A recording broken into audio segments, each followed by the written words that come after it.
Kayak dikasih tinggi. Agak majuan kan biar semuanya kan.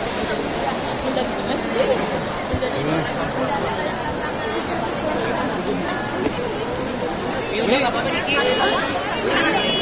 Dua saya gimana turunan aja. Assalamualaikum warahmatullahi wabarakatuh. Aku happy banget. Karena kan film Jangan Buang Ibu itu kan menceritakan soal ibu. Mendapatkan karakter ini otomatis sebagai ibu baru lah ya. Lebih mendalami aja si perannya. Munduran boy. Jatuh saya. Bagaimana Kak? Memerankan kan sekarang sudah menjadi seorang minang menjadi seorang minang juga. Happy dong, happy banget. Enjoy, happy, bahagia.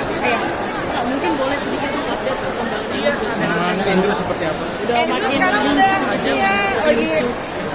lagi aktif-aktifnya, dia lagi berdiri mulu, lagi jalan mulu. Terus lagi ngoceh-ngoceh, mama, terus banget. udah bisa apa aja nih, udah mulai bisa aktif kan biasanya kalau bayi udah mulai aktif jalan-jalan mulu gitu pengennya. Aktif semua dari mulai ngobrolnya, dia udah mulai ngoceh-ngoceh, udah mulai nanggepin obrolan kita, udah bisa diajak bercanda. Terus berdiri, langkah-langkah kecilnya juga udah mulai aktif lah, sekarang juga lebih aktif banget. Menjadi anugerah terindah juga nggak sih kalau menceritakan. Alhamdulillah puji Tuhan, jadi anugerah terindah, berkah, menjadi obat apa ya, obat capek kalau pulang ke rumah habis pulang kerja ngeliat itu rasanya ya semua beban, semua rasa capeknya jadi hilang.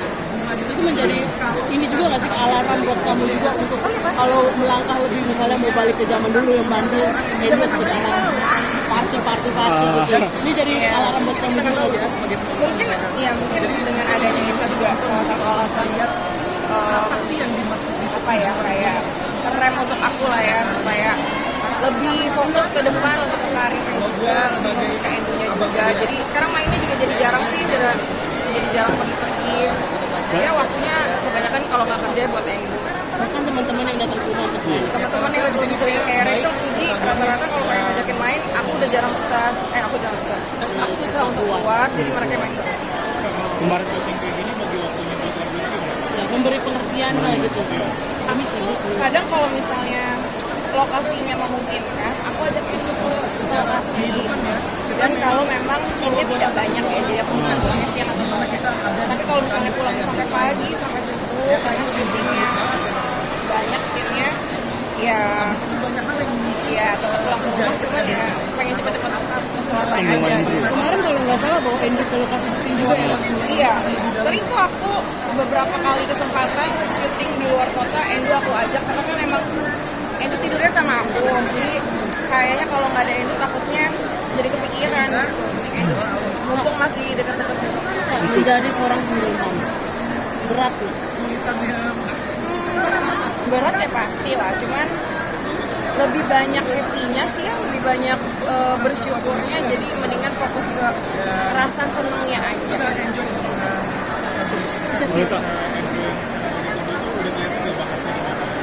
Bakatnya Endu di mana? Kayaknya menyapa fans ya, dia bakat deh.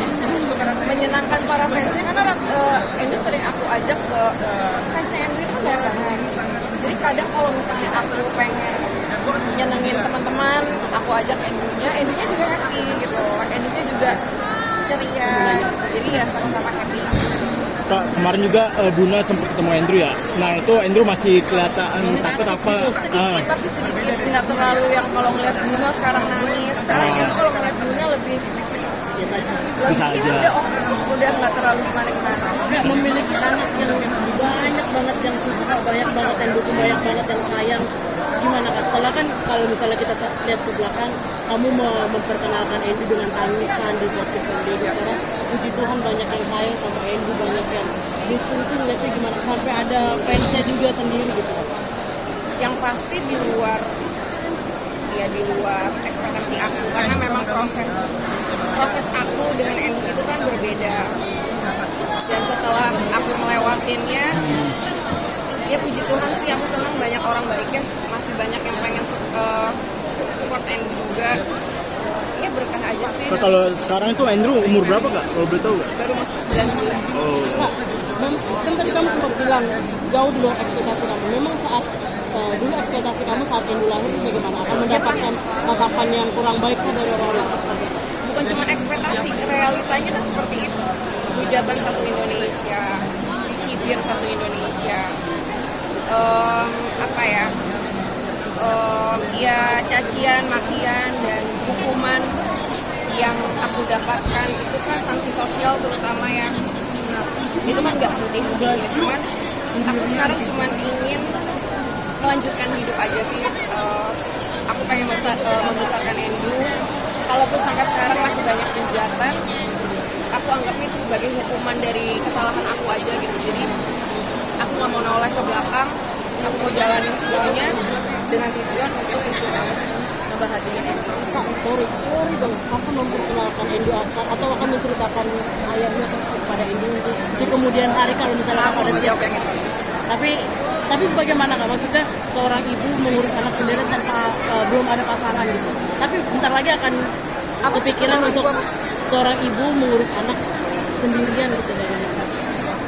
Kebetulan aku banyak yang bantu juga sih, ada keluarga aku, ada sahabat-sahabat aku juga, ada Reza Rudy, ada Brevi, ada teman-teman Marathon, ada Reza Arab. Kayaknya aku nggak terlalu mikirin ke aku terlalu sendiri, enggak juga. Banyak orang-orang baik di sekitar aku yang masih mau sayang sama Endu. Aku lebih fokus kayak gini aja. Siapa yang mau sayang sama Endu boleh.